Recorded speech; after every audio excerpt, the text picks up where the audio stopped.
차례대로 한 번씩 찾아서 같이 보겠습니다. 시편 110편 1절 말씀입니다.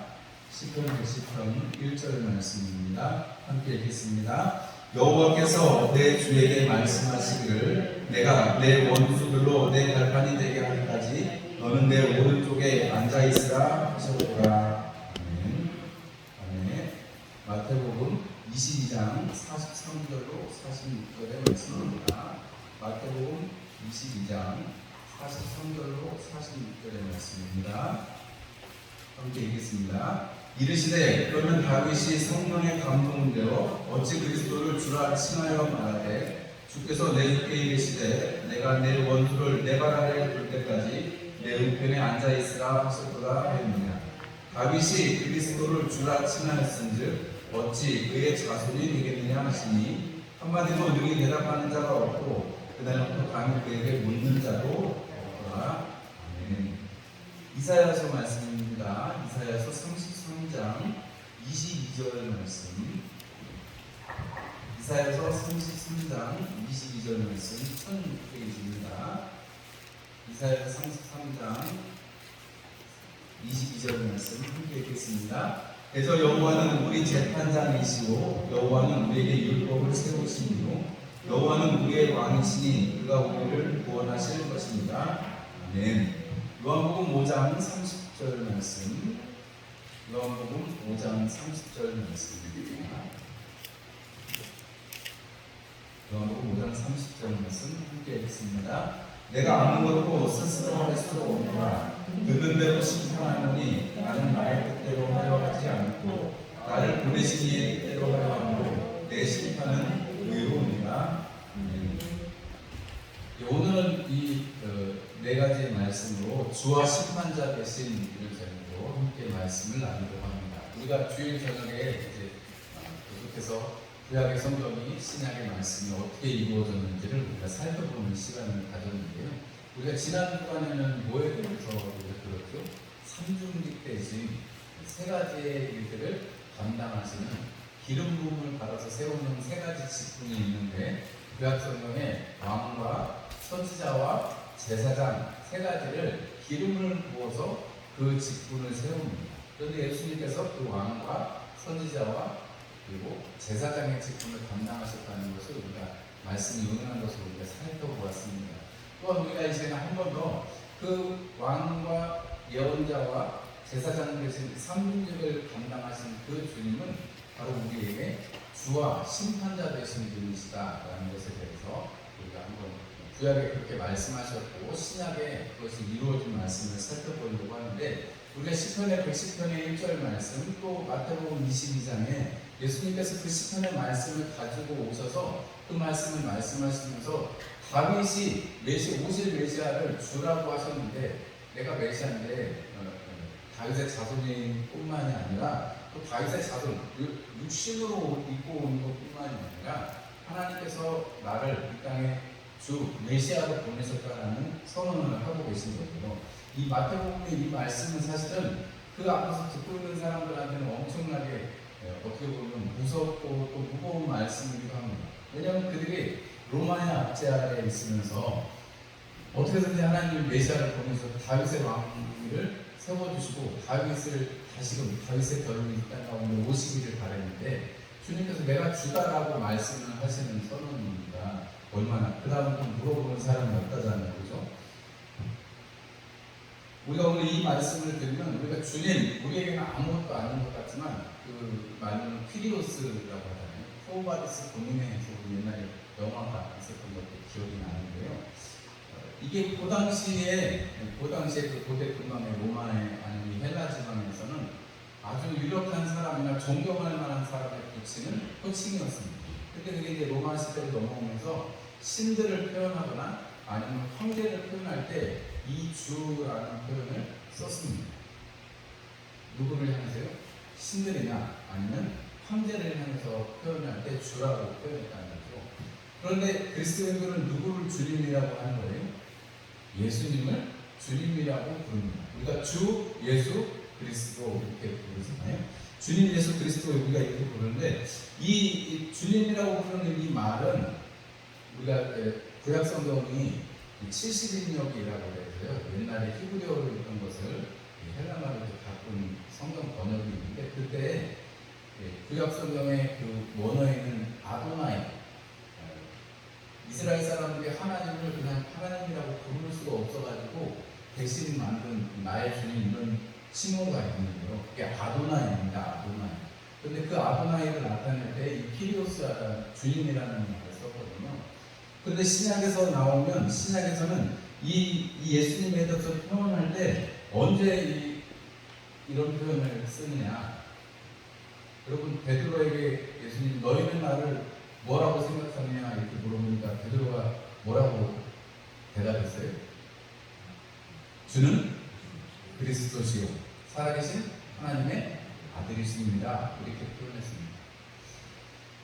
선생님 이렇게 불러줘. 보통 예수님을 향해서 보통 선생님 이렇게 불렀습니다. 라비어 이렇게 불렀습니다.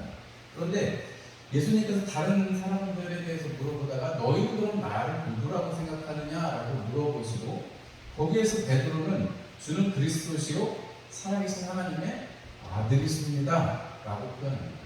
그리스도라는 말은 이해가 되겠어요. 하나님의 아들이라는 말도 이해가 되겠어요. 그런데 주라고 부르는 것은 굉장히 큰 문제입니다.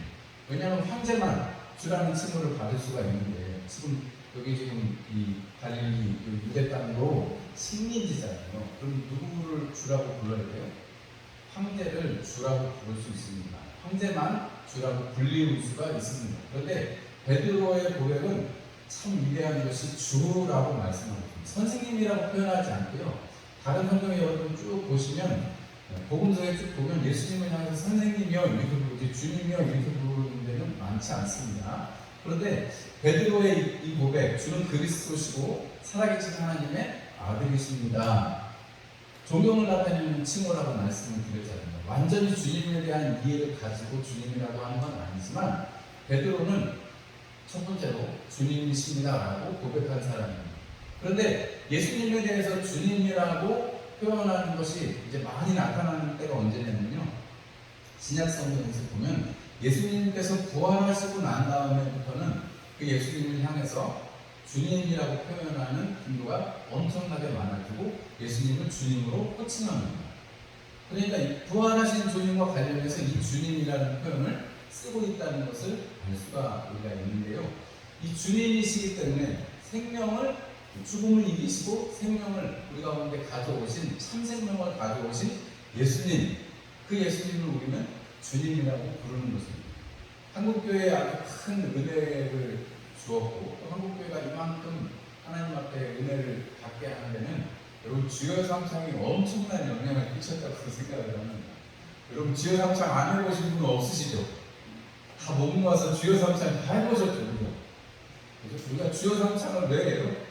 아니 하나님이 뭐 기가 먹었어요. 하나님이 뭐 응답을 안 하게 왜 못 모아서 주여 삼창을 부릅니까? 그렇게 간절하게 주님의 이름을 부르는 것인데 여담으로 드리는 말씀입니다만 주님하고 부를 때 여러분 우리가 지금 그 신약의 성도들이 다 불렀던 그 의미를 우리가 다 가져오지는 못하지만 여러분 우리가 주님하고 부를 때 일단 예수님께서 또 성령님께서 또 하나님 아버지께서 우리를 주목해서 보실 수밖에 없다 하는 것이죠. 물론 우리가 아버지 부를 때도 하나님께서 왜 이렇게 하시겠지만 주님하고 부를 때 여러분 주님께서는 우리를 주목해서 보시게 된다 하는 것입니다.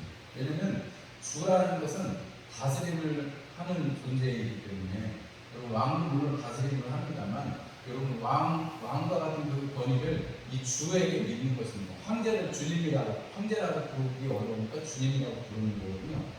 여러분 이게 다윗의 자손이라는 의미에서는 정치적 의미로 다윗의 그 혈통에서 올 것이다 하는 예언의 말씀이 있었고 또 다윗의 자손에서 예수님이 육신을 입고 나셨으니까 그 말씀은 완전히 이루어졌다고 말씀을 드렸잖아요. 그런데 주님이라고 부르는 이것을 통해서 그냥 단순히 육적으로 오신 예수 그리스도가 아니라 바로 주님께서 이 땅에서 하나님의 통치를 나타내시는 분이시다라는 것을 우리가 알 수가 있습니다. 예수님이 6월절 만찬을 이제 마지막 6월절 만찬을 지내시려고 예루살렘으로 가시잖아요. 그럼 제자들이 묻습니다. 예수님 어떻게 준비하면 될까요? 그랬더니 뭐 이렇게 가면 된다. 그 집에 가서 요청하면 해줄 거야. 이렇게 말씀하시고 또 낙이 예루살렘 입성하실 때도 야 예루살렘 성에 들어가서 낙이 하나 내는데 그거 갖고 오면 돼. 그래서 왜 그거 낙이 흘러가지고 가져가냐? 새끼 낙이를 왜 가져가냐? 물어보면 뭐라고 말씀하세요? 주가 쓰시겠다 이렇게 말씀하세요. 그럼 예수님께서는 확실하게 본인에 대해서 예수님 스스로에 대해서 주라는 인식이 있으십니다. 뭐 베드로는 뭐 완전한 이해라고는 할 수 없습니다. 왜냐하면 물론 주님이 복되다고 하셨고 그 고백 위에 교회를 세우시겠다라고 말씀하셨지만 베드로는 주님 하면서도 주님이 어떤 분이신지를 완전히 깨닫지 못합니다. 왜냐하면 성령님이 그 안에 완전히 다 깨닫게 하지 못하기 때문에 깨닫게 하지 않았었기 때문에 그렇죠.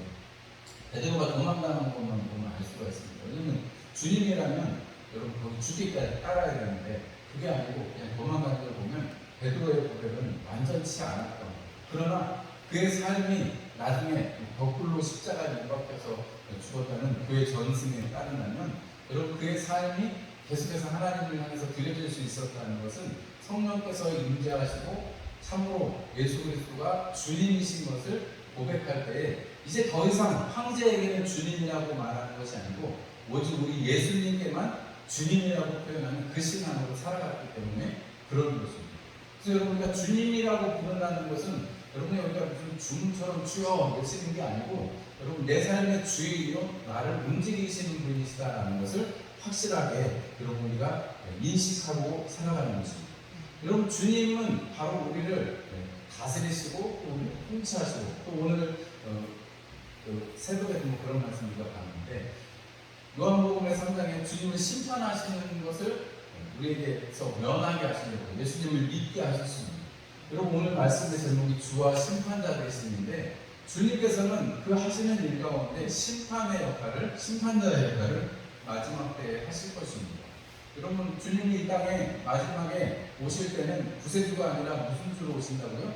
심판주로 오신다고 그랬죠. 예수 믿는 사람들이 이미 심판해서 떠났다 이렇게 요한복음은 말씀하고 있습니다. 여러분 우리가 요한복음 3장에 보면은 하나님이 세상을 이처럼 사랑하사 독생자를 주셨으니 영생을 얻게 하려 하십니다. 이 말씀만 있는 게 아니고요. 예수님을 믿는 자는 이미 심판에서 벗어났다라고 말씀하셨습니다. 여러분 그러니까 주님을 모시면 예수님을 주님으로 모시면 우리는 이미 심판에서 벗어난 사람들이라는 거예요.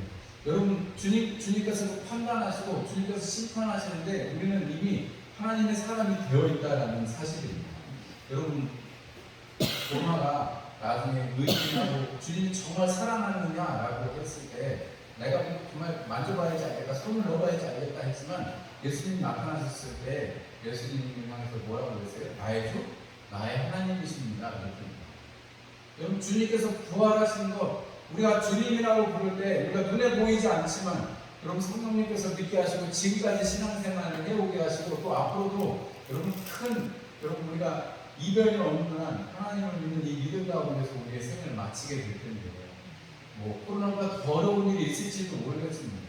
여러분 우리가 이 땅은 악하고 심판을 향해서 달려가기 때문에 우리가 아무리 애를 쓰고 열심히 막으려고 해도 물론 열심히 애를 써야 됩니다만은 여러분 막을 수가 없습니다.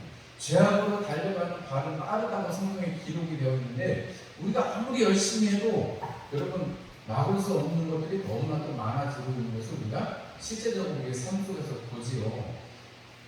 여러분 차별금지법 우리 몇 번이나 막아가지고 되지만요. 지금 이제 거의 미주당 의석이 많기 때문에 제가 볼 땐 다음이나 이제 뭐 다음 주에 가면 이게 자연적으로 바뀌게 될 겁니다.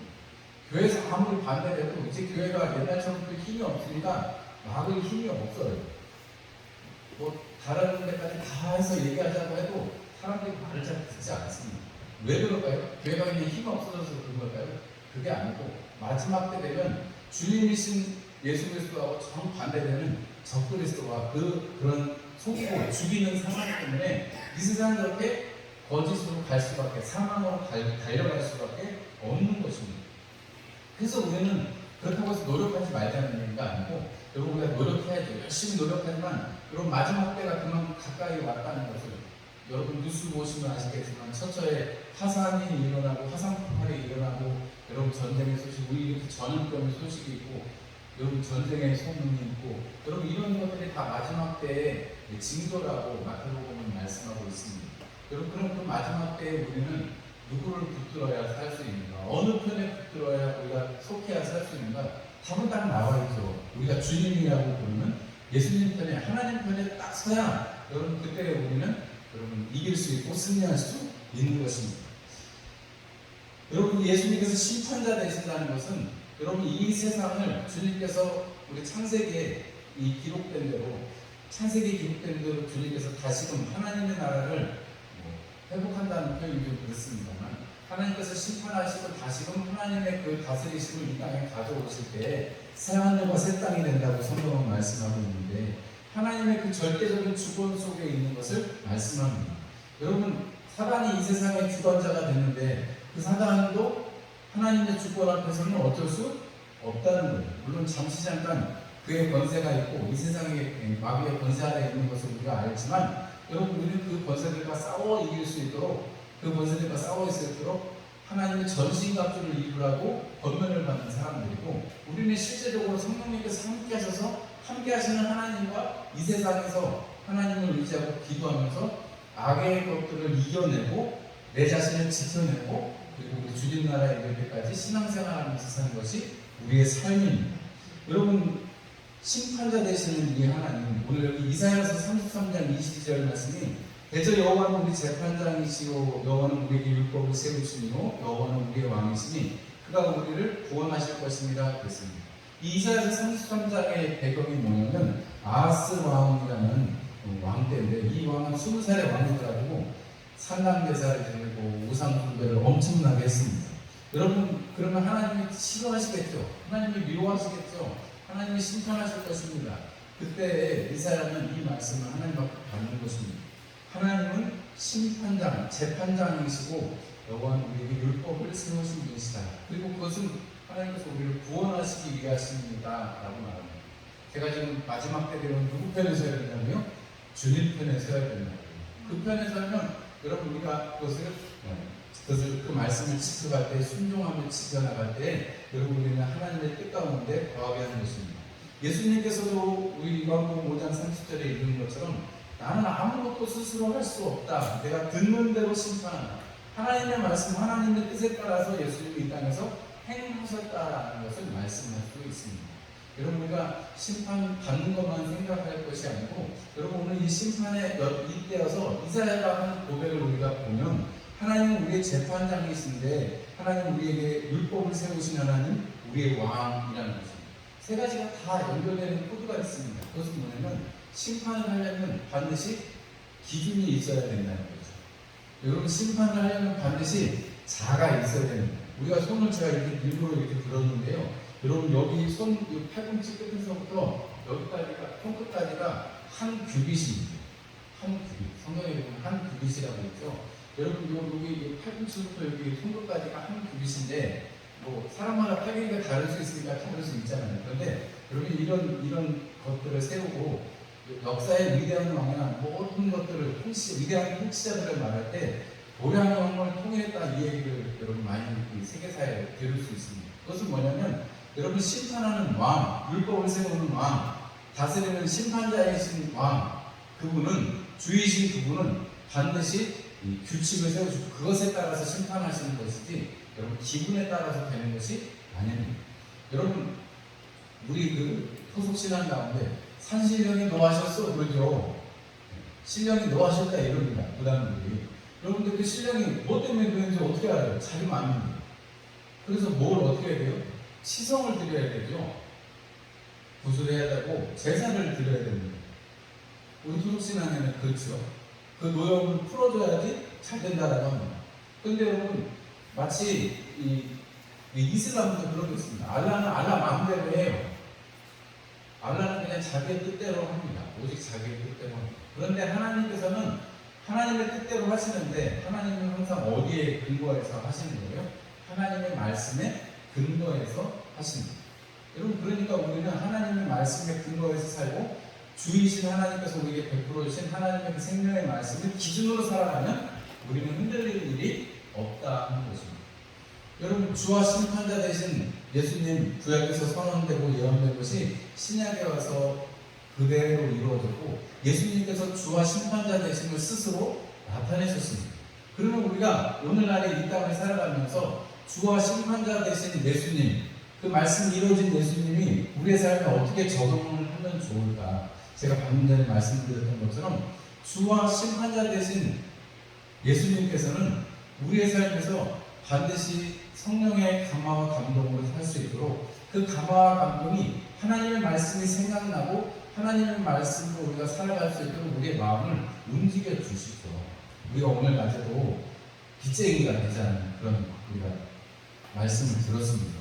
하나님께로부터 큰 빚을 가진, 사랑의 빚을 가진 빚쟁이로 살아가야 되고, 우리도 빚을 많이 사람들한테 지워줘서, 우리도 그렇다고 내놓으라고 할 건 아니지만 주님께서 우리에게 상급을 주시는데 우리가 기초를 쌓을 수 있는 그거 가지고 되겠습니다만, 그래도 우리가 사랑의 빚을 서로에게 지워줄 수 있는 존재로, 서로를 섬길 수 있는 존재로 하나님께서 우리를 말씀해 주셨습니다. 그렇게 살라고 권면을 해주셨습니다. 우리가 주와 심판자 되신 하나님 앞에 여러분 그 말씀을 붙들고 이룬다면, 여러분 주님이 말씀하시죠. 어떤 사람들이 이렇게 물어봅니다. 우리가 언제 주님을 대접했고 우리가 언제 주님을 따뜻하게 입히고 어떻게 우리가 먹이고 했습니까? 라고 물어볼 때 예수님께서 하신 말씀이 지극히 작은 자 하나에게 한 것이 내게 한 것과 같다라고 말씀을 해주셨습니다. 하나님께서 천천만만의 기름을 원하시는 게 아니고, 피를 원하시는 것이 아니고 우리의 순종을 원하시고, 우리로 하여금 하나님의 말씀대로 살아가고 서로 사랑하며 그 사랑하는 그 안에 다 담겨있다는 오늘의 말씀, 여러분 우리가 그 말씀을 기억하면 주와 심판자 되시는 하나님의 말씀을 따라간다는 것이 어떤 것인지 힘써 사랑할 수 있는 각오를 하고 다짐으로 살아가는 것, 그것이 우리에게 주와 심판자 되신 그 말씀을 이루신 예수님을 따라가는 삶이 될 것이라고 저는 믿습니다.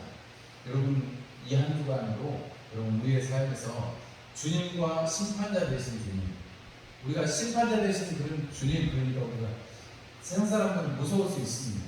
그러나 여러분들에게는 여러분 그 이름이 두려움으로 다가가지 않으시기를 주님의 이름으로 축원합니다. 여러분, 주님의 심판이 두려우세요? 그렇다면 우리가 받은 구원이 흔들리고 있다는 거예요. 여러분, 주님의 심판은 이미 우리 가운데서 이미 멀어졌습니다. 여러분, 우리 심판을 면받은 사람들이에요. 여러분, 주님 안에서 그렇기 때문에 여러분, 그렇다고 그 사랑, 큰 사랑, 심판을 면한 사랑을 받았는데 당연하게 여기고 막살을 하고 주님이 말씀하세요? 아니죠. 우리가 피차 사랑의 빚을 지으면, 사랑하면 뭐라고요? 율법의 완성이다, 율법을 이루는 것이다 라고 말씀을 했습니다. 주님을 온전히 인정하고 살아간다는 것은 바로 주님의 말씀 가운데, 그 사랑 가운데 거하는 것입니다. 이제 오는 이 한 주간으로 하나님의 은혜를 기억하시면서 하나님, 내가 은혜를 날마다 누리고 찬송하는 그러한 한 주간이 되기를 소망합니다. 사랑꾼으로 살아가기를 소망합니다. 이렇게 기도하시면 좋겠습니다. 네, 광고한 날이 왔습니다. 박효수 권사님